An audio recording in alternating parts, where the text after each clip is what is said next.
Hello सांग मैंने आपण भावुए सकाल सकाल कौन पखाड़ देखिले।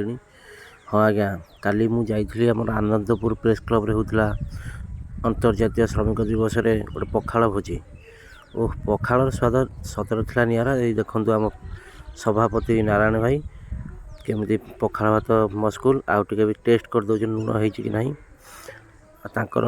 प्रचेषार आम पखाड़ उत्सव होता। आउ ये आमर पार्थ सारथी देखिए बाहा को चंग चंग से खाली फटो उठा चाहूँगी आमर पुटल कोरमा ए देखु कहते झील मत बाहा हुआ मु सब कम शिखी आर प्रचेषा सब कम ये कर ये आमर मु देखनी मु भी फटो उठे दिए मु कहीं छाड़ी सुजोग ये देखु आमर पखाड़ भात सब आइटम खाଇବା स्वाद भी भल।